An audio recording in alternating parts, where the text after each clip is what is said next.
Les mostraré una imagen fascinante, la más antigua, la primera y la mayor del universo. Eso es lo que llamamos la radiación fósil, y, en vida, seguramente nunca verán nada más antiguo. La luz proviene del final de una enorme bola de fuego y plasma.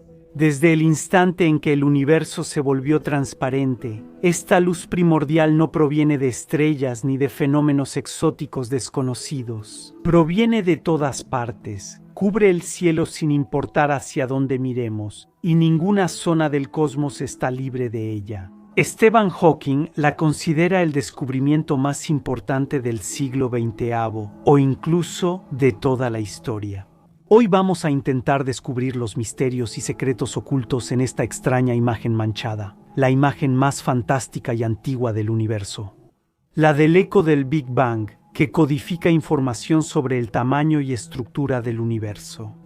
Y con eso, volvamos a nuestra luz de los orígenes y a la manera en que la descubrimos, o mejor dicho, cómo la anticipamos. La radiación fósil fue predicha antes de poder observarla. A finales de los años 1920 se observó que el universo está en expansión a gran escala. Más investigadores consideran seriamente que el universo pasó por un estado extremadamente caliente y denso antes de enfriarse por su expansión, tan denso que la luz no podía circular. Aguanten, esto es apasionante. Se cree que durante sus primeros 380.000 años el universo estuvo en oscuridad. La materia que contiene está en forma de una niebla incandescente y opaca, una niebla sometida a temperaturas fenomenales, y en la que la agitación y la densidad son tales que impiden que pase cualquier destello de luz. Porque toda la materia del universo está entonces en estado de plasma, una especie de sopa de protones y electrones incapaces de unirse para formar átomos o moléculas, porque la temperatura es entonces demasiado alta. Esa sopa infernal se mantiene por los poderosos rayos de luz atrapados en ella. Absorbidos y reemitidos, estos rompen constantemente los átomos pequeños al ser absorbidos por la materia circundante. A medida que el universo se expande y el espacio se dilata, sigue enfriándose.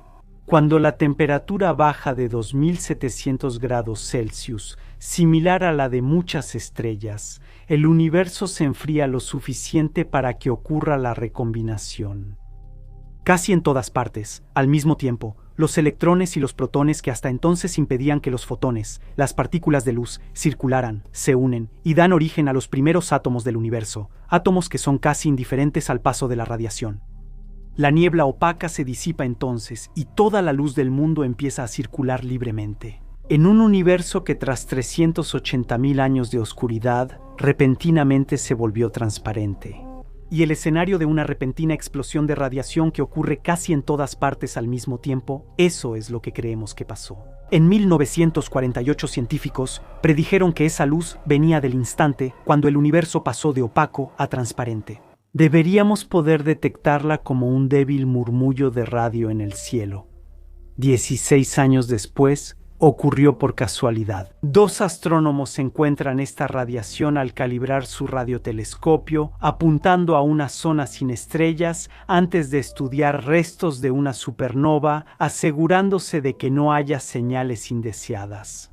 Y mientras esperan no captar nada, escuchan un ruido de fondo parásito, un chisporroteo presente de manera permanente, sin importar las regiones vacías del cielo a las que apunten. El zumbido siempre está presente y es igual en todos lados.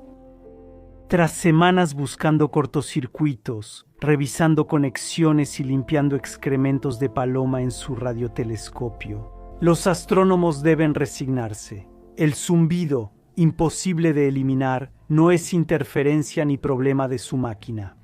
Y el que zumba es el universo. Ya lo entendieron. Ellos son los primeros en descubrir por casualidad la luz de los orígenes, predicha por la teoría del Big Bang. Su nombre es la radiación de fondo cósmico. También lo llamamos fondo cósmico de microondas o CMB. Sin importar el nombre, adopta la forma de un leve murmullo de radio que cubre el cielo y puede estudiarse y cartografiarse. Aclaremos que las imágenes del CMB suelen verse ovaladas porque son proyecciones planas de una radiación que llega de todas las direcciones. Es una manera de aplanar la imagen de una esfera, como hacemos con la superficie de nuestro planeta.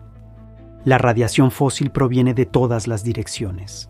De hecho, podemos representarlo así, en forma de una esfera en cuyo centro se encuentra nuestro planeta.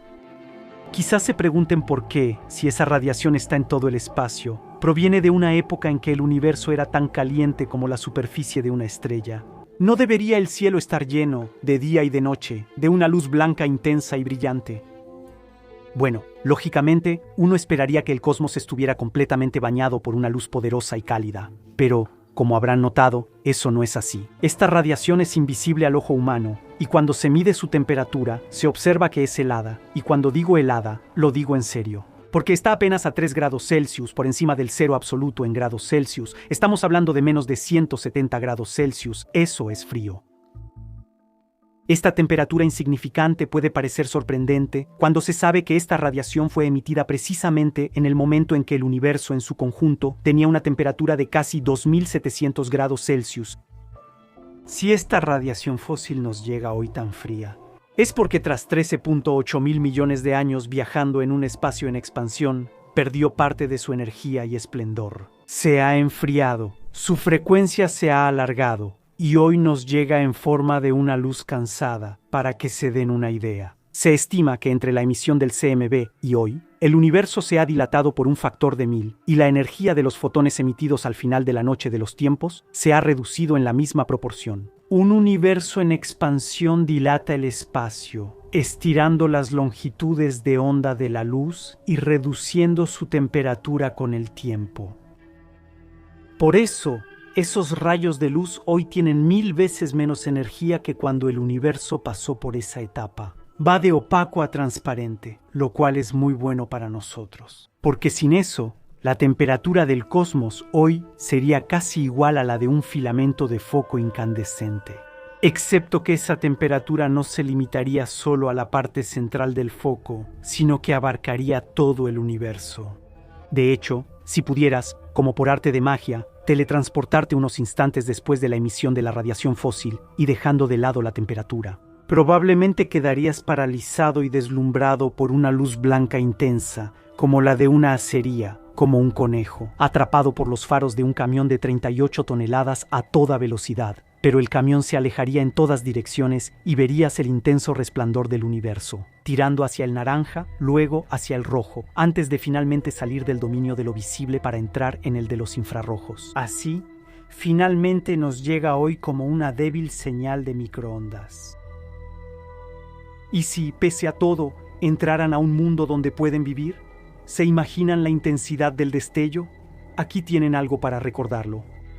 Aunque hayan pasado 13.800 millones de años desde su emisión. Sin embargo, el eco luminoso del Big Bang representa por sí solo cerca del 96% de toda la luz que actualmente circula en la inmensidad del universo. En otras palabras, por muchas que sean, las estrellas generan solo el 4% de la luz que circula hoy en el cosmos en todas las longitudes de onda. Bien, ahora que vimos por qué esa luz original se desvaneció con el tiempo, ahora vamos a intentar descubrir sus secretos y encontrar tesoros en ella. Al observar el fondo cósmico de microondas, lo que más nos sorprendió fue su uniformidad. Esta es la primera foto tomada de él en 1962. La franja visible en el centro se debe a nuestro plano galáctico, que altera parte de la luz del cielo profundo. Pero el resto, todo el resto del cielo, está bañado por un zumbido de fondo, casi perfectamente uniforme y sin variación alguna en sí mismo. Comprobar que la temperatura de esta radiación es siempre igual, sin importar la dirección del cielo, no resulta sorprendente. Al observar el universo a gran escala, se nota que las galaxias y la materia están distribuidas de forma extraordinaria.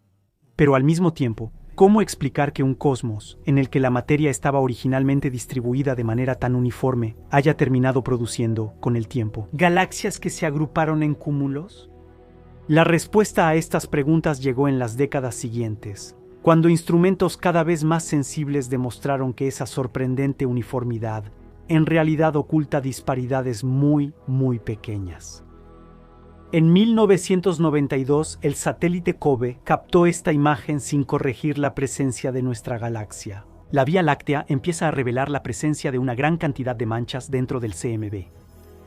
10 años después, el satélite WMAP brinda una imagen más detallada, mostrando que, detrás de la aparente uniformidad de temperatura, medida exactamente en 2.725 Kelvin, existen en el fondo cósmico de microondas fluctuaciones muy leves alrededor de esa temperatura promedio. Lanzado en 2009, el satélite Planck permitió crear el mapa más detallado de la radiación fósil gracias a su extrema sensibilidad, y en la que se pueden ver miles de pequeñas manchas que todas tienen su origen en disparidades de temperatura del universo primitivo. Lo que están viendo es el universo tal como era. Cuando se emitió el CMB, con solo 380.000 años, era 1000 veces más caliente que hoy. Y toda la parte que podemos ver, a la que llamamos el universo observable, estaba contenida entonces en un volumen de espacio millones de veces más pequeño que el que ocupa hoy. Aunque aún no se formaban estructuras, el satélite Planck midió leves variaciones de temperatura entre regiones. Y esto con una precisión inigualable hasta hoy. Las diferencias máximas de temperatura entre las regiones más frías, representadas en azul, y las más calientes, representadas en rojo, son inferiores a 1/1000 de grado. Tan insignificantes y ridículas como parezcan esas milésimas de grado entre regiones calientes y frías, nos permiten entender cómo la materia se distribuyó y estructuró a gran escala en el universo. Porque esas diminutas diferencias de temperatura observadas en esa luz del origen son la marca de diferencias muy leves de densidad de una región a otra. En miles de millones de años, esto tendrá grandes consecuencias. Las regiones más calientes y densas colapsarán primero. Luego comenzarán a atraer la materia que las rodea, formando la red cósmica del universo a gran escala, dando origen, con el tiempo, a los cúmulos de galaxias. Las regiones frías verán su materia atraída poco a poco por la gravedad de las zonas más densas cercanas. Y así, con el tiempo, terminarán dejando lugar a enormes vacíos en regiones del cosmos, prácticamente desprovistas de materia. En otras palabras, estas pequeñísimas diferencias de densidad de una región a otra del universo forman, de alguna manera, grumos. Regiones más densas y capaces de iniciar colapsos a partir de los cuales el universo tomará su estructura. Y, al hacerlo, la disposición de estas manchas que salpican la luz del origen es un lenguaje por descifrar, y para quien sepa descifrarlo, nos da acceso a las profundidades temporales y nos ofrece una ventana abierta con vista al estado de nuestro universo primitivo, tal como era en el momento de la recombinación, solo 380.000 años después del Big Bang, y cuando ninguna estrella, ninguna galaxia, ninguna estructura de ningún tipo se había formado todavía. Actualmente, descifrar los tesoros de información en esa antigua luz fría y cansada es uno de los principales retos de la cosmología. Estas imperfecciones son muy importantes. Lo repito para ustedes y para mí. Estos grumos y manchas son destellos de esperanza. Son los puntos desde donde el universo tomó su estructura. Si la materia al principio hubiera estado perfectamente distribuida, todo habría sido homogéneo y aburrido, no solo por mucho tiempo, sino por la eternidad. Porque sin esas pequeñas fluctuaciones, nunca se habría encendido ninguna estrella, nunca se habría formado ninguna galaxia ni ningún planeta, y el universo simplemente habría continuado expandiéndose en un mundo oscuro. Por suerte, no fue así. Analizar estos grumos nos ayuda a entender cómo ocurrió. Durante 100 millones de años tras la radiación fósil, la materia se estructuró en la oscuridad por la gravedad. Se agrupó y coaguló hasta que enormes nubes de gas colapsaron y encendieron la oscuridad. Y, en el proceso, formó racimos de galaxias que poco a poco tejieron durante miles de millones de años todos los filamentos que conforman la inmensa y vasta red cósmica del universo. Poder reconstruir cómo se estructuró la materia con solo una imagen, desde el inicio de los tiempos hasta hoy, es impresionante. El análisis de los mapas de radiación fósil también ayuda a estimar el tamaño del universo. Las asperezas en la superficie de esta bola de fuego y plasma primordial. Al evaporarse, se dedujo la curvatura del universo y se estimó su tamaño. El tema es tan interesante que pronto haré un episodio completo. Recuerden, el veredicto es asombroso. es el siguiente. El universo es mucho más grande que el universo observable, la parte que podemos ver. Esto se estima al calcular la curvatura del espacio. El estudio de los mapas del CMB demuestra que el universo tiene un radio al menos 500 veces mayor que el observable. En otras palabras, el volumen del universo en su totalidad es al menos 125 millones de veces más grande que la única parte que podemos ver. Eso es solo un mínimo, quizás sea incluso mayor o infinito. Al estudiar las particularidades del CMB, también se ha podido estimar el contenido. Las distancias entre las regiones frías y calientes dependen de las proporciones de materia ordinaria, materia oscura y la energía oscura presente en ese momento del universo. Solo les comparto los resultados de las observaciones, que concuerdan sorprendentemente con nuestras teorías. Cuando la radiación fósil empezó a circular, el universo tenía 5% de materia ordinaria, 27% de materia oscura y 68% de energía oscura.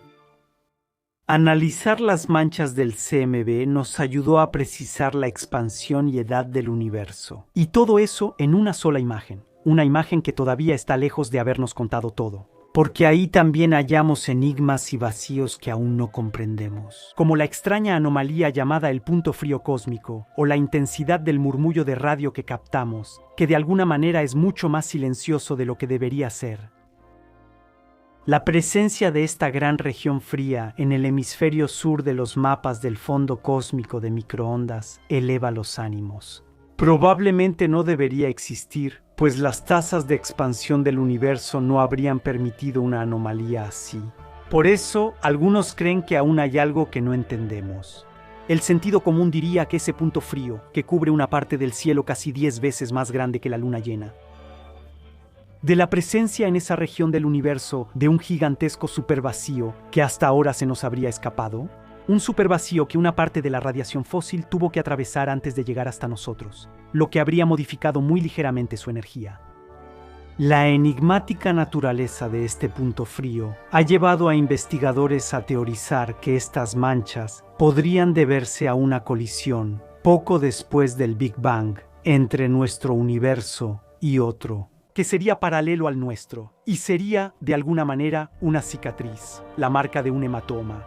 Algunos creen que el punto frío es un vestigio casi borrado de un universo previo, o incluso el equivalente a un eco proveniente de la evaporación de un agujero negro supermasivo, también ubicado en otro universo. Son muchas especulaciones interesantes, pero por el momento nos es imposible probarlas.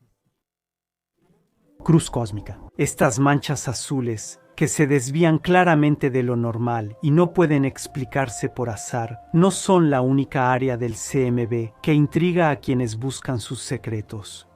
De hecho, hay al menos una treintena de otras regiones que por ahora siguen siendo incomprensibles, y entre ellas, la más extraña y enigmática es sin duda la llamada Eje del Mal. Sí, los cosmólogos pueden entender frases llamativas. A diferencia del punto frío cósmico que abarca, el Eje del Mal es una región que, en su conjunto, es muy ligeramente más cálida que el promedio de temperatura del fondo. Difuso cosmológico, extendiéndose de forma incomprensible por casi la mitad del universo observable. Como se puede ver en estas imágenes, cuyo contraste ha sido fuertemente acentuado. Si el Eje del Mal es un problema, es porque las temperaturas promedio de grandes regiones del cielo deberían corresponder casi perfectamente al total de la radiación fósil, porque ahí las microdisparidades deberían anularse. Las manchas del CMB parecen distribuirse de forma totalmente aleatoria a gran escala. A esta observación desconcertante se suma otra extrañeza. El Eje del Mal está casi perfectamente alineado con el plano de nuestro sistema solar, y nadie puede explicar por qué.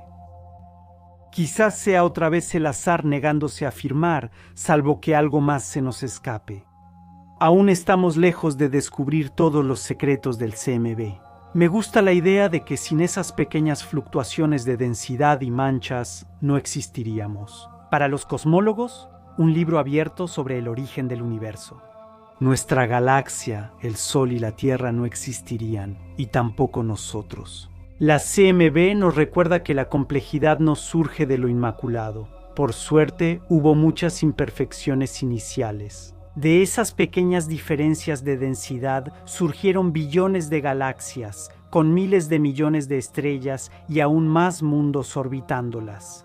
Y en uno de esos mundos, al menos, humanos elaborando modelos teóricos capaces de predecir la existencia de la radiación fósil incluso antes de que la encontráramos. Humanos pueden predecir y descubrir partículas y fenómenos como neutrinos y ondas gravitacionales. En el futuro, podríamos ver más lejos en el tiempo y obtener una imagen más antigua del universo que la del fondo cósmico de microondas. Porque aunque nos es imposible apoyarnos en los granos de luz para tener una imagen de los primeros 380.000 años de existencia de nuestro universo, teóricamente es posible llegar a ver a través de lo que llamamos la última superficie de dispersión, es decir, la región desde donde fue emitido, la radiación electromagnética más antigua del universo y más allá de la cual ya no nos llega ninguna luz. Porque los neutrinos, como las ondas gravitacionales, pueden atravesar el ruido sin dificultad. Miles de millones de plasmas incandescentes y opacos dominaban el universo antes de que la radiación fósil pudiera circular. Desafortunadamente, debemos ser pacientes, ya que actualmente no podemos desarrollar detectores sensibles a la energía de esos neutrinos y ondas gravitacionales. Tras 13.8 mil millones de años de expansión espacial, quedaron debilitados y diluidos.